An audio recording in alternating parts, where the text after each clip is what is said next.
Hello, my name is Santosh and I'm from 3-1. Today I will be doing an analysis on chapter 15 of the Chrysalids. So after getting beaten up, David is saved by Sophie, who is an old friend, but she's changed a lot. She's fallen in love with Spider-Man Gordon and now is jealous of his fondness for Rosalind. Later they go to a cave where Sophie resides, and after filling her in on what happened, Sophie decides to help David and head to the tent where Rosalind and Petra are being kept at.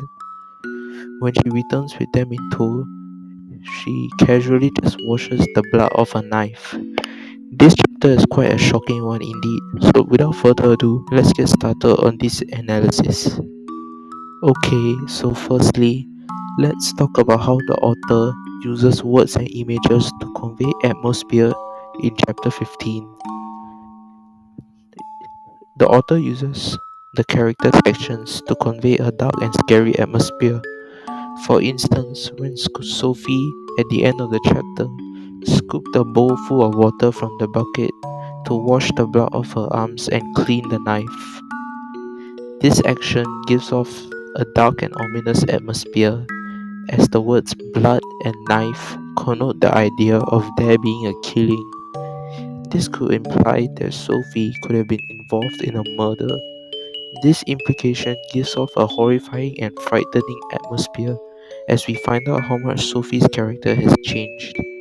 In the earlier chapters, when David and Sophie used to be friends and play with each other, Sophie had a very innocent and friendly personality, but now she has changed, being more bitter and unfriendly towards David. This could be due to the fact that she had to live a harsh life in the fringes, so she developed a desperate survival instinct, and thus she resorts to morally compromising actions like murder in the pursuit of survival. This example of Sophie's actions therefore portrays the sense of hopelessness and the everyman for himself concept in the fringes, which contribute to the dark and scary atmosphere. The author also uses diction to portray the unsettling atmosphere when Sophie tries to understand from David how his ability works. When David explains how thinking together works to Sophie, the author uses phrases like regarded me doubtfully and a trifle uneasily to portray Sophie's feelings of anxiousness and wariness towards David. Since Sophie does not have the telepathic ability that David and his group has, she is unsure of the extent to the power, which highlights the reason for her feeling uneasy when trying to understand David's ability, despite them having known each other since they were children and them having developed a strong friendship bond during that time. This gives off an unsettling atmosphere as it shows how different David and Sophie are from each other. The author could have done this to demonstrate how the unsettling atmosphere occurs when a normal person interacts with a person who can think together. Since David cannot understand and empathize with Sophie as well as Rosalind or Petra, because they can think together and understand each other's thoughts and feelings to a deeper extent, it shows that the strength of David and Sophie's friendship has dwindled down and how they can never be as close or as understanding of each other as David and Rosalind due to Sophie's lack of ability. This is not the first time when we've seen this relationship barrier. In chapter 10, remember when Anne wants to get married to Ellen, but the group convinces her that she should not marry someone who cannot use the ability as the relationship will not be as strong. Like David noted in chapter 10, nothing but prolonged unhappiness and frustration, with sooner or later a fatal slip. This proves the point of how relationships between a normal person and a person who can think together is difficult, as they have trouble understanding each other deeply. This highlights the unsettling atmosphere created by David and Sophie. Next, let's talk about what this chapter reveals about the changes in characters and or their relationships with others. So in chapter 15, it reveals the change in Sophie's character, which is how she has become more emotionally vulnerable. Such can be seen when Sophie tells David that you've got to have as little as I know to know how much that means.